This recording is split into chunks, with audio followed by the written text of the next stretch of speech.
Quand le médecin m'appelle, je vois les patients soit en consultation, soit en hôpital de jour.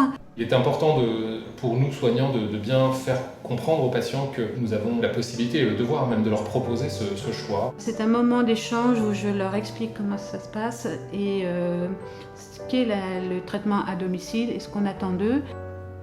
Il existe la possibilité d'administrer le produit par voie intraveineuse ou par voie sous-cutanée et de l'administrer à l'hôpital, en hôpital de jour notamment, ou au domicile.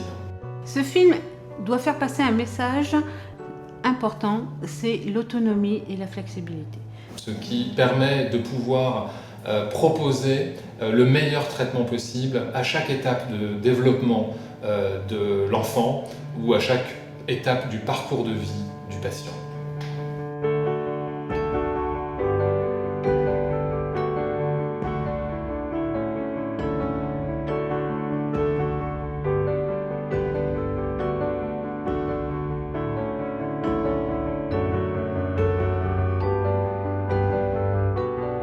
Je suis médecin à l'hôpital Necker à Paris.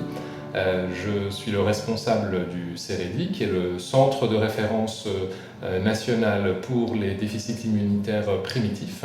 Ce centre a pour vocation de coordonner la prise en charge diagnostique et thérapeutique de tous les patients vivant en France avec un déficit immunitaire primitif, et notamment les patients recevant un traitement par immunoglobuline, que cela soit par voie intraveineuse ou par voie sous-cutanée, que cela soit administré à l'hôpital ou à la maison. Cette thérapeutique, les immunoglobulines, est donc absolument indispensable pour un grand nombre de patients atteints de déficit immunitaire primitif ou héréditaire, et est une thérapeutique qui, pour la très grande majorité de ces patients, doit être administrée tout au long de la vie. Il est aussi important de s'assurer que les patients aient bien compris l'importance de ce produit, de ce type de produit, la nature de ce type de produit. On est régulièrement confronté à des situations où nous pensions que les patients étaient très au fait du traitement qu'ils reçoivent, pour certains depuis quelques dizaines d'années. Et en réalité, cette information-là n'est pas complètement bien comprise par eux. Par exemple, la nature du médicament qu'ils reçoivent est bien sûr des anticorps qui leur servent de protection vis-à-vis des agents infectieux, et non pas les agents infectieux eux-mêmes, comme certains patients peuvent parfois le comprendre. Cette substitution est extrêmement importante et indispensable pour la très grande majorité de nos patients. Sans celle-ci, il y aurait un nombre considérable de complications de nature infectieuse, bactérienne essentiellement, virale parfois aussi. Cette substitution par immunoglobuline offre une pléiade de choix avec un message important qui est qu'il y a une flexibilité qui doit être gardée à l'esprit de nous, soignants, médecins, infirmières qui œuvront auprès des patients au quotidien, pour pouvoir les accompagner au mieux au cours des différentes étapes de leur vie, des différentes étapes du développement notamment des enfants que nous prenons en charge. Je suis infirmière formatrice. Je m'occupe des formations pour les patients qui veulent être traités au domicile par une substitution en immunoglobuline, soit par voie intraveineuse, soit par sous-cutanée. L'âge des enfants va de 6 mois à 12-13 ans pour le traitement en sous-cutané à domicile. Et j'ai une collègue qui, elle, forme les patients adultes. Donc on peut proposer sur l'hôpital Necker une formation pédiatrique et adulte. La formation se fait en hôpital de jour. Donc en général, on fait 3 séances en hôpital de jour avec la présence du prestataire. Le retour à domicile se fait avec l'aide du prestataire qui doit passer soit la première injection, soit la deuxième pour voir comment le patient réalise l'injection. Les demandes pour le retour au domicile et faire ce traitement à la maison émanent soit des médecins, soit essentiellement des familles qui, pour des motivations diverses, veulent faire le traitement à domicile pour être autonomes. Chez les enfants, c'est souvent parce qu'il y a beaucoup d'absentéisme, du fait qu'ils viennent toutes les 3 semaines en hôpital de jour, donc absentéisme scolaire, et en plus, ils ne peuvent pas faire d'activité extrascolaire du fait de cet hôpital de jour. Et puis pour les adultes, c'est souvent des jeunes adultes au niveau professionnel qui bougent beaucoup ou des étudiants qui font des stages.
Nous avons voulu montrer que l'autonomie apportée par ce traitement d'immunoglobuline sous-cutanée à domicile apportait une grande autonomie aux familles.